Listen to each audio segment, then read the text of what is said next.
ဆက်ပြီးနာနဲ့မိုးတော့လင်းရောက်တဲ့အချိန်ကနေစပြီးတော့နာနဲ့ပိုင်းနေ့လယ်ပိုင်းညနေပိုင်းဆိုတဲ့အပိုင်း၃ပိုင်းကိုဖြတ်ကြရအဲ့ဒါလို့ဖြတ်တန်းတဲ့အခါမှာဘယ်လိုပုံစံနဲ့ဖြတ်တန်းရမလဲဘယ်လိုနေရမယ်ဘယ်လိုထိုင်ရမယ်ဆိုတာဒီသုတ္တန်ထဲမှာလမ်းညွှန်ထားတာရှိတယ်အဲ့ဒီလမ်းညွှန်ချက်အတိုင်းလိုက်နာကျင့်သုံးနိုင်မယ်ဆိုလို့ရှိရင်မြတ်ဘဝမှာလည်းကောင်းကျိုးချမ်းသာတွေရနိုင်တယ်တမလွန်ဘဝမှာလည်းကောင်းကျိုးချမ်းသာတွေရနိုင်တယ်နောက်ဆုံးမှနိဗ္ဗာန်တိုင်အောင်ရောက်ရှိနိုင်တယ်အဲ့ဒါလို့ဒီစနစ်ကောင်းတွေကိုညွှန်ပြထားတာလူတွေဟာသိဖို့အမှန်တမ်းမှအရေးကြီးတယ်လို့ပြောတာနော်ဘဝဆိုတာ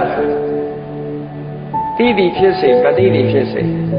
ဘဝတစ်ခုကိုဖြတ်တန်းပြီးတော့အချိန်ကုန်ကြရမှာတော့တူတူပဲသို့တော့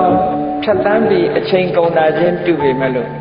အကျိုးရှိတဲ့လူအကျိုးမရှိတဲ့လူဆိုတာတစ်မျိုးဖြစ်တယ်ကောင်းကျိုးချမ်းသာတွေကိုရအောင်ယူနိုင်တဲ့ပုဂ္ဂိုလ်ဟာတကယ်လူလိမ္မာပညာရှိလို့ခေါ်တယ်ကိုယ်ဘဝခရီးမှာကောင်းကျိုးချမ်းသာတွေကိုရအောင်မယူနိုင်ဘူးဆိုလို့ရှိရင်ဘဝတစ်ခုဆုံးရှုံးနေတာဒါကြောင့်မို့ဒီလိုတရားဓမ္မနဲ့ပတ်သက်ပြီးတော့ကောင်းကျိုးချမ်းသာတွေရယူနိုင်အောင်ယူတတ်အောင်လို့ဆိုပြီးတော့တရားဓမ္မနာယူကြရတယ်စာပေတွေသင်ယူကြရတယ်ဘယ်အရာကအရေးကြီးတယ်ဘယ်အရာကအရေးမကြီးဘူးဘယ်ဟာကတန်ဖိုးရှိတယ်ဘယ်ဟာကတန်ဖိုးမရှိဘူးလို့လောကလူတွေဟာပစ္စည်းဥစ္စာနဲ့ပတ်သက်ပြီးတော့ခွဲခြားဝေဖန်တတ်ကြပေမဲ့လို့ကိုယ်ရင်ထဲနှလုံးထဲမှာဖြစ်စေရမယ်တရားနဲ့ပတ်သက်ပြီးတော့ခွဲခြားသိတဲ့ပုဂ္ဂိုလ်လွန်နေတယ်ပေါ့ဒါကြောင့်မို့လို့မှန်မှန်ကန်ကန်သိရှိနားလည်ဖို့ရသော်ပြဟောကြားတဲ့တရားတွေကိုကြားနာကြရတယ်မှတ်သားကြရတယ်ဘောဓုဒဆိုတာသိဖို့ကြကဲပုဗ္ဗန္နတုတ်မှာအလုံးဘုရားဘာသာဝင်တွေသိတဲ့အတိုင်းပုဗ္ဗန္နဆိုတာနာနဲ့ခင်းလို့အဓိပ္ပာယ်ရတယ်နာနဲ့ခင်းမှာကောင်းသောနာနဲ့ခင်းဖြစ်ဖို့အတွက်အရေးကြီးတယ်လူတိုင်းမှာကောင်းသောနာနဲ့ခင်းဖြစ်သလားလို့ဆိုမဖြစ်ဘူးအိယာကနိုးထလာတဲ့အချိန်ကစပြီးတော့နှုတ်ခမ်းကြီးစူးလို့မျက်နှာကြီးအောက်သိုးသိုးနဲ့နေတဲ့ပုဂ္ဂိုလ်ဘယ်လိုလုပ်ကောင်းသောနာနဲ့ခင်းဖြစ်မဖြစ်နိုင်တောကတွေရင်ထဲမှာပူလောင်မှုတွေနဲ့စိုးရိမ်မှုတွေနဲ့နာနဲ့ခင်းတစ်ခုကိုဖြတ်တန်းမဲ့ဆိုဘယ်လိုလုပ်ကောင်းသောနာနဲ့ခင်းဖြစ်အဲ့တော့ကောင်းသောနာနဲ့ခင်းဖြစ်ဖို့အတွက်စိတ်ချမ်းသာကိုယ်ချမ်းသာနဲ့ကိုယ်ရင်ထဲနှလုံးထဲမှာအပြစ်ကင်းတဲ့သဘာဝတရားတွေဖြစ်အောင်လုပ်နိုင်မှကောင်းသောနာနဲ့ခင်းဖြစ်ဖြစ်လူတွေဆိုတာမနဲ့မိုးလင်းလာလို့ရှိရင်နံပါတ်1မလုပ်မယ်ဆိုတာတွေးကြတယ်အာယုန်တစ်ခုပေါ်မှာတွေးကြတယ်စိတ်အလုံးလုံးတွေးပြီးရင်မလုပ်လဲပြောကြတယ်ပြောပြီးရင်မလုပ်လဲကိုယ်ထိလက်ရောက်လုပ်ကြတယ်ပထမစိတ်ကူးတယ်ဒုတိယနှုတ်ကထုတ်ပြောတယ်တတိယကလှုပ်တယ်ပြောလို့တာကကာယကံဝစီကံမနောကံဆိုတဲ့တဲ့မနောကံဆိုတာစတဲ့ပြီးတော့ဖြစ်လာမနောကံဖြစ်ပြီးဝစီကံဖြစ်တယ်ဝစီကံဖြစ်ပြီးမနောကာယကံဖြစ်တယ်လို့ကာယကံဝစီကံမနောကံလို့ဆိုတဲ့ဒီကံသုံးပါးနဲ့လှုပ်ရှားဆောင်ရွက်မှုတွေအတွက်ကိုယ့်အတွက်ကောင်းကျိုးချမ်းသာကိုရစေနိုင်တဲ့အလုပ်တွေဖြစ်ပါမှကောင်းသောနာနဲ့ခင်ဖြစ်မယ်အဲ့ဒါလို့မဟုတ်ပဲနဲ့နာနဲ့ခင်ဖြတ်သားတဲ့အခါမှာမကောင်းတဲ့စိတ်တွေမကောင်းတဲ့အတွေးတွေမကောင်းတဲ့အပြောတွေမကောင်းတဲ့အလုပ်တွေနဲ့ဖြတ်တန်းသွားပြီဆိုဒီနာနဲ့ခင်ဟာအယုတ်ဆိုးအကြီးတန်းပြီးကိုယ့်အတွက်အကျိုးမဲ့ဖြစ်စေနိုင်တဲ့နာနဲ့ခင်ကြီးဖြစ်သွားတာပေါ့အဲ့ဒါလိုပဲနေ့လည်ခင်းတို့ညနေခင်းတို့ဆိုတာလဲကောင်းသောနေ့လည်ခင်းကောင်းသောညနေခင်းဖြစ်ဖို့လိုအပ်တယ်ပေါ့နိုင်ငံသားတွေနောက်တိုင်းကလူတွေကနော်ဗမာတွေကတော့ဘယ်လိုသတ်မှတ်ပြီးတော့ပြောတာမရှိဘူးနောက်တိုင်းကလူတွေကတူနဲ့တူမိတ်ဆွေတွေဘယ်နဲ့ပိုင်းမှတွေ့လို့ရှိရင်နှုတ်ဆက်ကြတယ် good morning လို့နှုတ်ဆက်တယ်ကောင်းသောနာနဲ့ခင်ပါတကယ်ကောင်းသောနာနဲ့ခင်ဖြစ်ဖို့ရအတွက်ဒီစနစ်ကိုတော့မြတ်စွာဘုရားဟောတာဘယ်လိုမှကောင်းသောနာနဲ့ခင်ဖြစ်တယ်အဲ့ဒီမှာတကယ်ကိုကောင်းတဲ့နာနဲ့ခင်ဖြစ်ဖို့အတွက်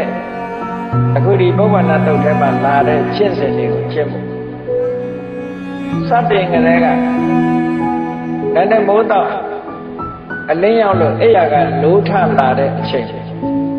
လူတွေဟာအိပ်ဆက်နားနေတဲ့အချိန်မှာဘာတွေဖြစ်တတ်တုံးလို့ဆိုအိမ်မက်မက်တတ်တယ်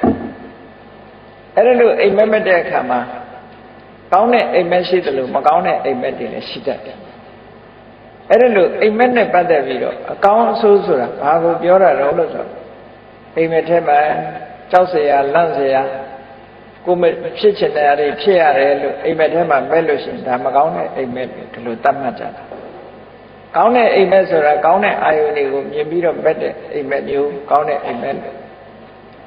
တချို့အိမ်မက်ဆိုတဲ့နေရာမှာတချို့အိမ်မက်တွေကအကျိုးသက်ရောက်မှုဖြစ်ပေါ်စေတယ်တချို့အိမ်မက်တွေကအကျိုးသက်ရောက်မှုကိုမဖြစ်စေဘူးအိမ်မက်တိုင်းဟာကောင်းကျိုးဆိုးကျိုးဖန်တီးတာမဟုတ်ဘူးကောင်းကျိုးဆိုးကျိုးဖန်တီးနိုင်တဲ့အိမ်မက်ဆိုတာရှိတယ်ပေါ့ပုပ္ပနမိတ်အနေနဲ့မေတ္တာမျိုးတွေအဲ့ဒီလိုပုပ္ပနမိတ်အနေနဲ့မေတ္တာမျိုးကြရင်ကောင်းကျိုးဆိုးကျိုးတွေလာတတ်တယ်အဲ့လိုလာတဲ့အခါမှာလူတွေဟာဘာလုပ်ကြတော့ပေရဆရာစီသွားပြီးရရခြေတာတို့ဘာလို့လုပ်တယ်အဲ့ဒီလိုလုပ်မဲ့အစားရသော်ဘုရားကဒီပုပ္ပန္နတုတ်မှာနီလံပေးထားတာလေးကိုမှတ်သားထားဖို့လိုအပ်တယ်ကိုယ်ရင်တဲ့နှလုံးထဲကကောင်းပြီဆိုလို့ရှိရင်ရှင်တဲ့နှလုံးထဲကတန့်စင်ပြီးတော့ကောင်းတဲ့အတွေးတွေရှိလာပြီကောင်းတဲ့စိတ်ဓာတ်တွေကိန်းဝလာပြီဆိုလို့ရှိရင်အဲ့ဒီကောင်းတဲ့အတွေးတွေကောင်းတဲ့ကုသိုလ်စိတ်ဓာတ်တွေကမကောင်းမှုတွေဖယ်ရှားနိုင်ပါတယ်ဖယ်ရှားနိုင်တဲ့စွမ်းအားရှိတယ်ဆိုတာယုံကြည်ရအဲ့ဒါကြောင့်မို့လို့လူတွေမှာကြုံတွေ့တတ်တာတွေရှိတယ်တခါတလေကျတော့အတိတ်နမိတ်မကောင်းဘူးလို့ဒီလိုပြောလေးရှိကြတယ်ပေါ့နော်တခါတလေကျတော့မင်္ဂလာမရှိဘူးလို့မင်္ဂလာမရှိတာတွေ့ရတယ်လို့လောကလည်းမင်္ဂလာလို့သတ်မှတ်တာတွေကဘုရားကသတ်မှတ်တာပေးတာမဟုတ်ဘူးမြတ်စွာဘုရားသတ်မှတ်တဲ့38ဖြာမင်္ဂလာဆိုတာကောင်းတဲ့အလုပ်တွေနဲ့ပတ်သက်တာတွေကြီးပဲလောကလူတွေကမင်္ဂလာဆိုတာပြည့်ညတ်သွားရဓာတ်သက်ပါဆိုပြီးတော့ဥပမာခုခေတ်ဆိုလို့ရှိရင်ပိုးများလာကြာပန်းကိုဘုရားလူရင်ကြံ့ကြတယ်တို့နော်ဒီပန်းသီးကိုလူရင်ပန်းတယ်တို့ဒီလိုဟာမျိုးတွေကလူတွေမှာတွေးတောလာတာမျိုးတွေရှိတယ်။မြန်အောင်ကျင်တဲ့အခါကျတော့နေချင်းညာချင်းချင်းကိုဘုရားလှူတယ်နော်။ကြံမင်ဆိုင်တယ်တဲ့အကြံအောင်ကျင်လို့ဒါတွေကလောကီမင်္ဂလာလို့ခေါ်တယ်။ကောင်းကျိုးချမ်းသာကိုပေးနိုင်တဲ့အနေအထားမရှိဘူး။လူတွေကစိတ်ဖြေတာပဲရှိတယ်။တကယ်ကောင်းကျိုးချမ်းသာပေးနိုင်တာကိုယ်ရင်နဲ့နှလုံးထဲမှာရှိတယ်သဘာဝတရားကောင်းကျိုးချမ်းသာပေးနိုင်အဲ့ဒါကြောင့်တကယ်ပေးနိုင်တာမဟုတ်ပေမဲ့လို့လူတွေကယုံကြည်ကြတာပဲ